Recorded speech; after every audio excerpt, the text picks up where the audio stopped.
Eu convido você a meditar comigo numa passagem do livro do profeta Isaías.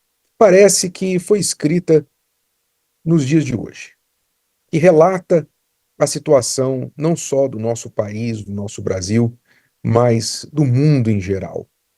E você vai entender por quê. No capítulo 3 de Isaías, ele fala, o próprio Deus fala ao profeta com respeito à situação de Jerusalém e de Judá. Quando fala em Jerusalém e Judá, está se falando do povo, o povo em geral, o povo de Deus. Ali, Jerusalém, naturalmente, o centro religioso de Israel, onde estava o templo. Judá era a região de Jerusalém.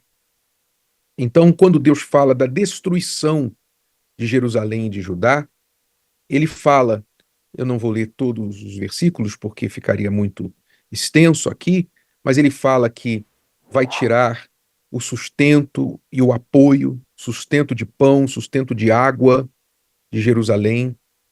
Ele fala que o povo será oprimido, no versículo 5, o povo será oprimido, que as pessoas se voltarão umas contra as outras, os jovens se levantarão contra o ancião, os mais velhos, uns contra os outros, iriam brigar entre si. Quer dizer, Jerusalém não precisaria nem de inimigos externos, porque eles mesmos seriam seus próprios inimigos.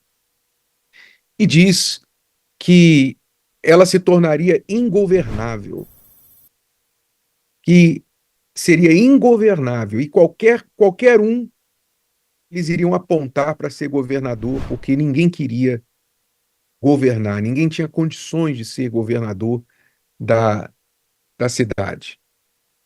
E o versículo 8 diz: porque Jerusalém está arruinada e Judá caída. Aí vem o motivo. Por que estava acontecendo tudo isso? Por que Jerusalém estava arruinada e Judá estava caída? Por que eles estavam oprimidos e destruindo uns aos outros entre si? Ele explica aqui a partir do versículo 8. Porque a sua língua e as suas obras são contra o Senhor, para provocarem os olhos da sua glória. O aspecto do seu rosto testifica contra eles e publicam os seus pecados como Sodoma e não os dissimulam.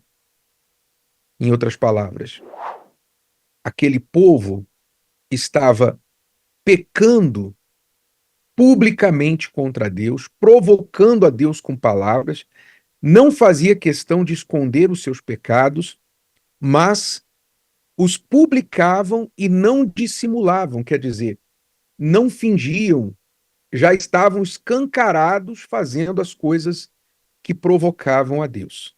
Não é? Então, nós vemos aí, por exemplo, nós tivemos aí no fim de semana um show no Rio de Janeiro que fez exatamente isso. Um show que publicou tudo que provoca Deus, que, segundo informações, eu não vi, mas segundo informações, houve até referências a Jesus, ridicularizando Jesus, exaltando com sinais de satanismo, e, e grande parte do show patrocinada por dinheiro público, não é? Dinheiro público, cerca, segundo informações, 20 milhões de dinheiro público investido no show. Só a artista levou 17 milhões. Só os quartos do hotel custaram 5 milhões. Os quartos do hotel para uma noite ou 2 noites, sejam quantas forem. Quer dizer, isso tudo declarado, tudo não tá escondido. Isso não está escondido. Então, e o povo, né, aplaude. O povo celebra a desgraça correndo solta lá no sul e essa situação também acontecendo paralelamente ao mesmo tempo. Então, nós vemos aqui exatamente isso aqui. O aspecto do seu rosto testifica contra eles. Aqui é interessante esse aspecto do seu rosto, porque é, o rosto, ele é o espelho da alma.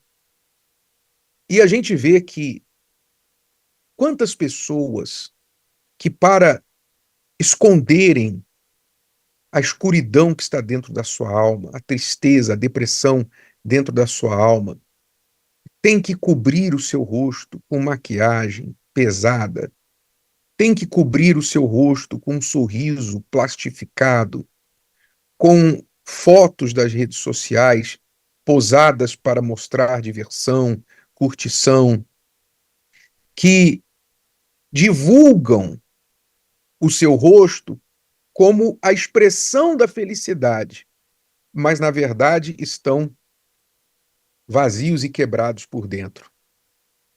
Vazios e destruídos por dentro. Quebrados, estão arruinados. Como diz o texto, o aspecto do seu rosto testifica contra eles, publicam os seus pecados como Sodoma,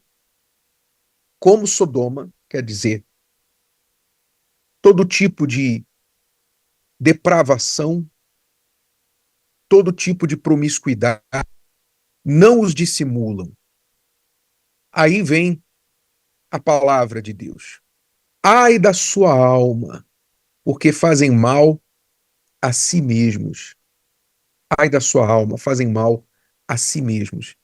Dizei ao justo que bem lhe irá, porque comerão do fruto das suas obras.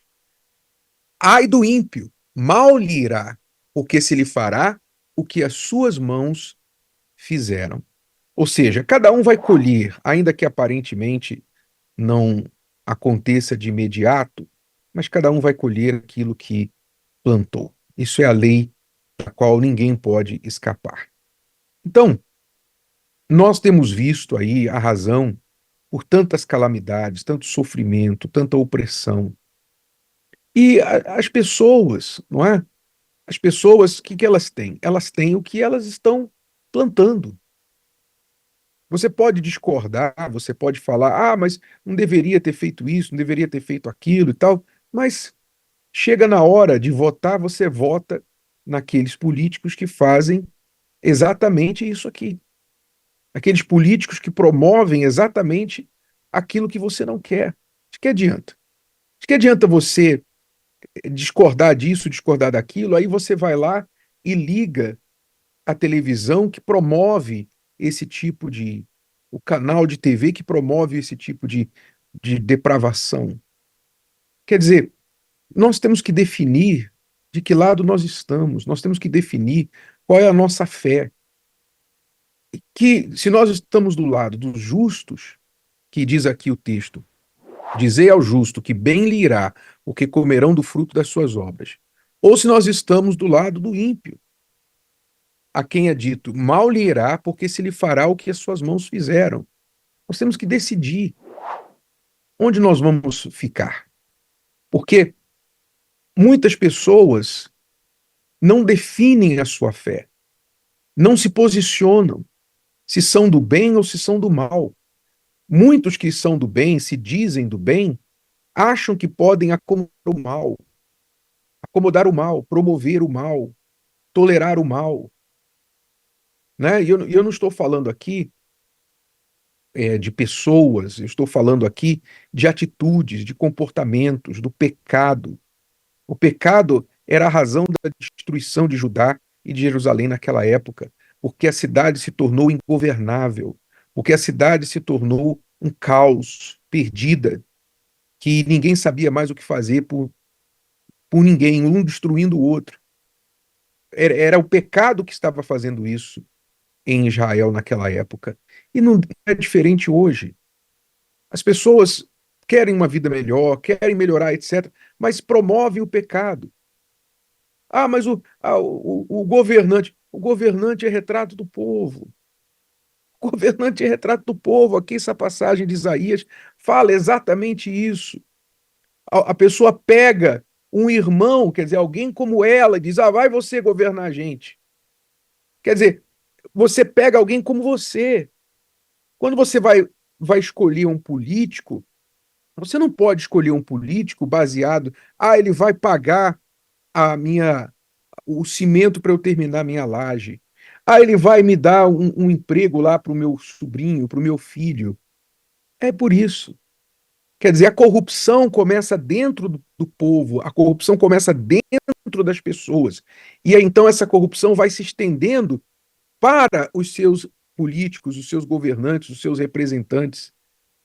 Quer dizer, nós temos que olhar cada um para dentro de nós. Você tem que olhar para dentro de você, porque talvez a corrupção está dentro de você. A corrupção começa aí na sua casa, quando você esconde alguma coisa da sua esposa, você esconde alguma coisa do seu marido, você vai lá e gasta um dinheiro e sem falar com o seu marido, você gasta alguma coisa, faz alguma coisa e esconde da sua esposa. Você esconde dos seus pais o que você está fazendo. Vocês não têm acordo aí dentro da própria casa onde vocês vivem. Não há respeito um para com o outro dentro da própria casa. Quer dizer, como é que vai ser a sociedade se você não tem um comportamento mínimo, respeitável e aceitável dentro da sua casa? Adianta ficar reclamando, adianta ficar falando, não deveria ter feito isso, não deveria ter feito aquilo, isso e aquilo outro.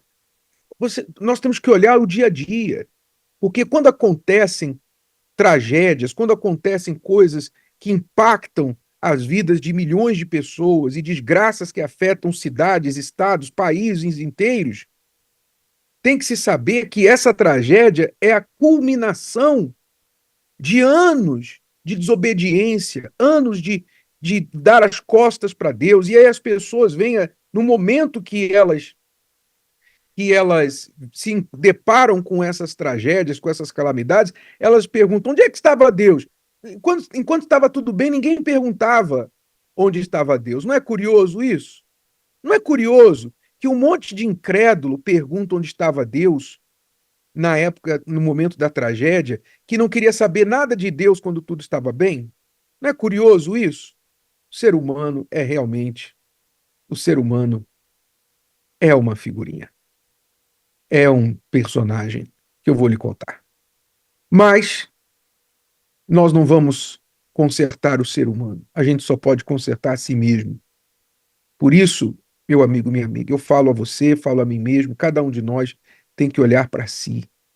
Cada um de nós tem que olhar para a sua situação e consertar a sua situação, porque a promessa é: dize ao justo, bem lhe irá, porque comerão do fruto das suas obras. Então, que você, ainda que todos ao seu redor estejam vivendo como se em Sodoma e Gomorra, mas você cuide de andar na justiça, cuide de fazer o que é certo, cuide de andar no que é correto, porque aí você pode contar com a proteção de Deus. Mas se você se juntar a eles, então o mesmo fim deles vai ser o seu, e não haverá quem poderá livrá-lo. Nem Deus poderá livrá-lo, porque você não quis Deus. Então não adianta querer Deus na hora do aperto, se enquanto você estava em condições de se arrepender, você disse não para ele. Se o vídeo de hoje te ajudou, você conhece alguém que vai ser ajudado por essa mensagem, passe adiante. E se você ainda não inscreveu aqui no canal, inscreva-se agora. Até a próxima.